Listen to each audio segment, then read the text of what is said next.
Mother Teresa Women's University from Kodaikanal. She's going to speak upon United Nations and disarmament. Respected chief guests, judges, teachers, and my dear colleagues. Thank you.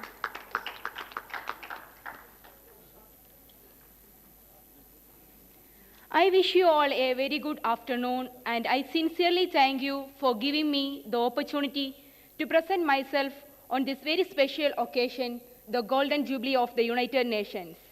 I am going to present before you a paper on the United Nations and disarmament.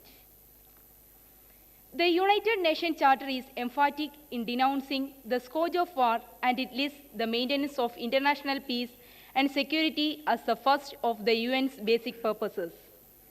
Disarmament is a fairly recent concept and may well owe its origin to the modern arms race dating back to the Industrial Revolution of the last century, when the pace of weapons development increased rapidly as a result of rivalries among states. A study of disarmament effort entails first an understanding of the factor promoting disarmament as an issue. The Second World War revolutionized the weapon system and modern warfare. By the end of this war, international revolutions reached a stage where science and technology, politics and history got inextricably linked with one another. The United States of America was the seat of technological advancement in the early 20th century. The Charter of the United Nations thus contained references of disarmament. However, unlike the Covenant of the League of Nations, there are only passing references to disarmament in the UN Charter.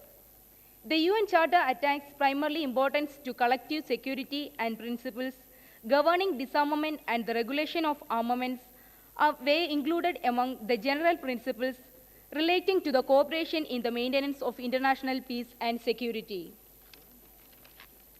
Another and perhaps more important factor we have to take into account when we look at the Charter provision relating to disarmament is that the Charter was finalized and signed less than 2 months before the horror of Hiroshima.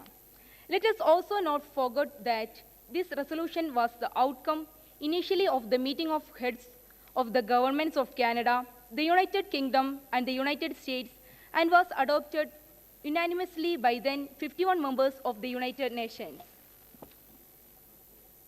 The UN activities in the field of disarmament can be divided into 3 main time frames, namely 1946 to 1950, during which period disarmament negotiations were conducted under the auspices of the Security Council, 1950 to 59, when the General Assembly of the United Nations took over, and post-1959, when the negotiations moved outside the strict frame of the United Nations.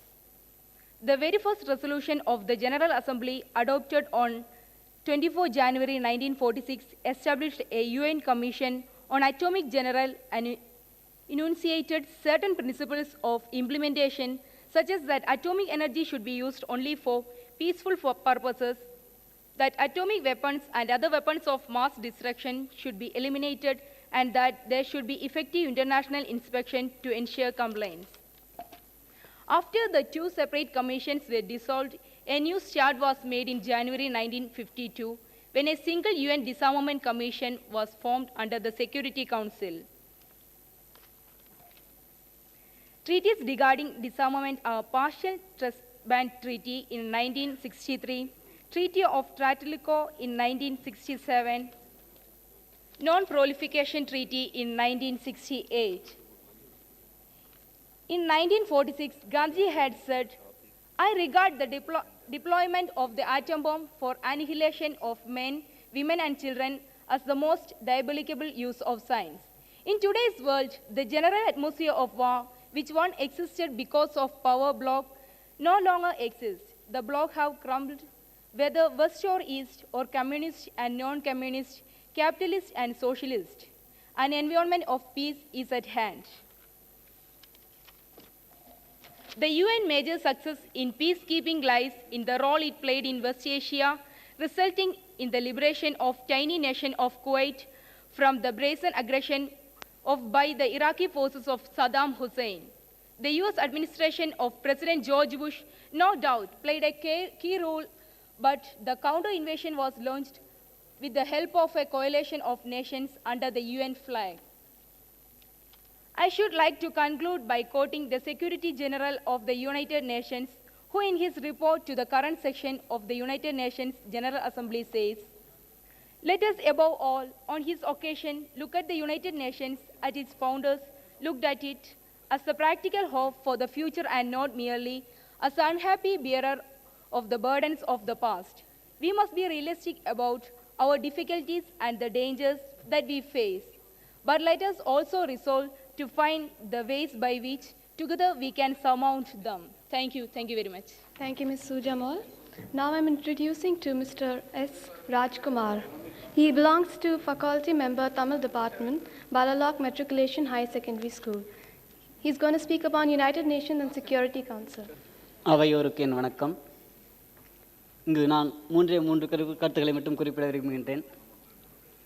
ஐநா சபை எப்பொழுது தோன்றியது என்பதை நான் இங்கு குறிப்பிட விரும்பவில்லை. எந்த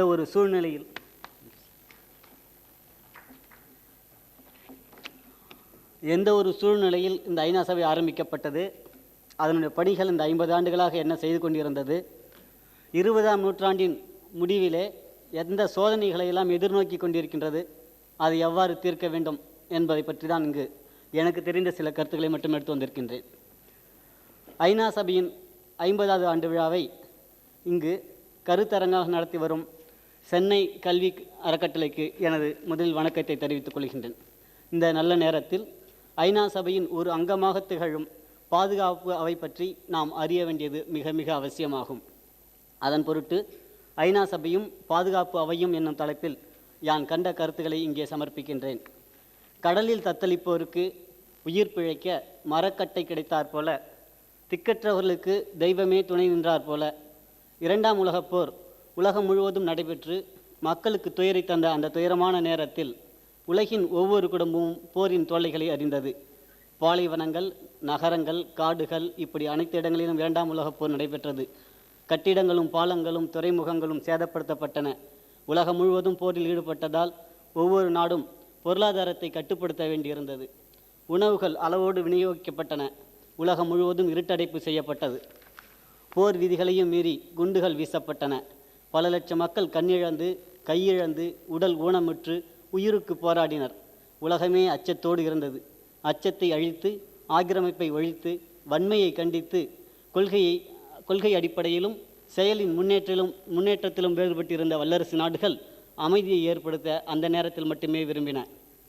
அதன் விளைவாக ரூஸ்வெல்ட்டும் சர்ச்சிலும் ஒன்று கூடி பேசினர். உலக வரலாற்றிலேயே முதலாக எந்த ஆண்டு அணுகுண்டு வீசப்பட்டதோ அதே ஆண்டுதான் இந்த ஐநா சபையானது தோற்றுவிக்கப்பட்டது. பசுக்களின் நிறம் வேறாக இருக்கலாம், ஆனால் பாலின் நிறம் ஒன்றுதானே. நாடுகள், மொழிகள், மதங்கள் இவை அனைத்தும் வேறாக இருந்தாலும் மக்கள் அனைவரும் மனிதர்கள் என்பது அந்த நேரத்தில் வல்லரசு நாடுகளும் உலக நாடுகளும் உணரத் தொடங்கின. அமைதியை ஏற்படுத்துதல், ஆக்கிரமிப்பு செய்யும் நாட்டை அடக்குதல், பூசலில் ஈடுபடும் நாட்டை அழைத்து சமாதானமாகவோ அல்லது உடன்படிக்கை மூலமாகவோ அமைதியை ஏற்படுத்துதல், உலக நாடுகளின் குழப்பங்களை ஆராய்தல், குழப்பங்களை அடக்க உறுப்பு நாடுகளின் படைபலத்தை பெறுதல் முதலிய பல்வேறு பணிகளை மேற்கொண்டு இந்த ஐநா சபை இன்று 50வது ஆண்டில் அடியெடுத்து வைத்திருக்கின்றது. உலக போக்குவரத்து மற்றும் செய்தி தொடர்பு, மக்கள் தொடர்பு, புள்ளி விவர கணக்கு, சமூக வளர்ச்சி கண்காணிப்பு, மனித உரிமை பாதுகாப்பு, சிறுபான்மையினர் பாதுகாப்பு, பெண்கள் மற்றும் குழந்தைகள் பாதுகாப்பு ஆகிய முக்கிய பணிகளை தனது கடமையாக கருதி செயலாற்றி வரும் ஐநா சபை எதிர்வரும் நூற்றாண்டு அமைதியுடன் திகழ மேலும் சில முக்கிய செயல்களை கவனிக்க வேண்டியது மிக மிக அவசியம் என்பதையும் இங்கே நான் சுட்டிக்காட்ட விரும்புகின்றேன்.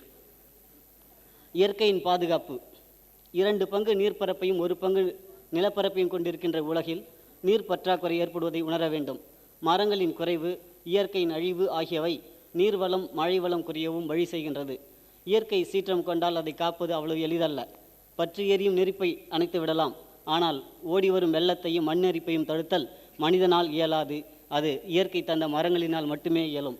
ஆகவே மனிதன் இயற்கையை அனுபவித்து இன்பமாக வாழ இயற்கையை காப்பது முக்கிய கடமையாகும்.